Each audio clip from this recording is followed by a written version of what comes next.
Well, there's a chance that we'll continue to have a few thunderstorms in northwest Kansas as the rest of the evening wears on. But once we get beyond midnight, if anything does develop in the northwest, it is likely going to be falling apart. So we're down to just a couple more hours here where the chance for some rain does exist. We do see a few thunderstorms out here in eastern Colorado. And over the last hour, see for yourself how that stuff is mainly moving to the north. But a couple of those storms could still venture out into northwest Kansas. It wouldn't be anything severe. And that's sort of the theme of our weather for Wednesday and Thursday. Storm chances, yes, but the possibility of severe weather, not all that likely. It looks like some heavy rainfall and pockets of flooding, as we explained before the break. That's going to be something that we'll probably see on a larger scale. If you missed it, here's another look at the rainfall forecast, and this takes into consideration the storms that we'll get tomorrow, that we'll get on Thursday, and we've now included a chance for rain on Friday. Looks like western Kansas a half to maybe 1 inch in spots, but it's a little more favorable for your heavier rain across central and eastern Kansas.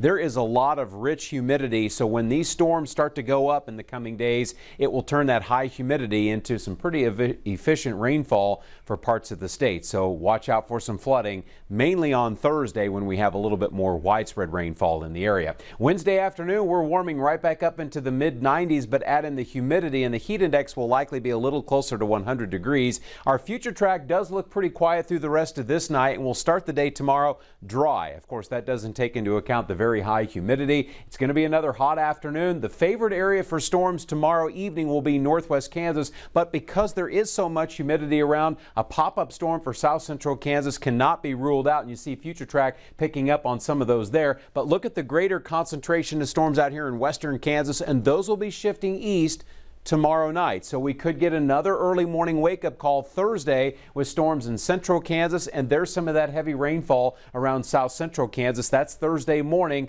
A break in the afternoon before more active weather starts to flare up over southwest, south central Kansas, and this chance for rain is going to continue through Thursday night. Western Kansas in the running. Central Kansas could be in for more rain right into Friday morning, and because of the clouds and the expected rain now on Friday, it looks like we'll see another relatively cool day to finish off the week. Our chance for storms between now and Friday will continue until the big heat dome comes back over us this weekend, and that'll set the stage for highs to approach 100 degrees in parts of the state late into the weekend and early next week. It's probably not going to last very long, but the weekend forecast and the beginning of next week trending drier. In Wichita tonight, 84. Winds are out of the southeast at 16. Our low temperatures will settle into the 60s across western Kansas. 71 for Salina, Hutchinson dipping down to 72. The west tomorrow, low to mid 90s. We'll have sunshine, but watch for storms to return to the northwest. That'll happen by early evening. And central Kansas mainly gets a dry day tomorrow,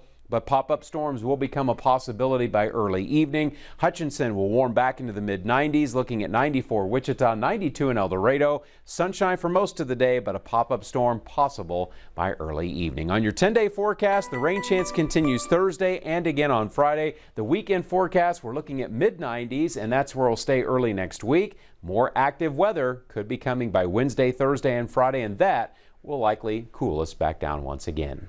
Your Eaton Roofing and Exteriors weather umbrella winner tonight is Ted Wilson from Belle Plaine. If you'd like to sign up and win, visit our website, and that's kwbch.com. More than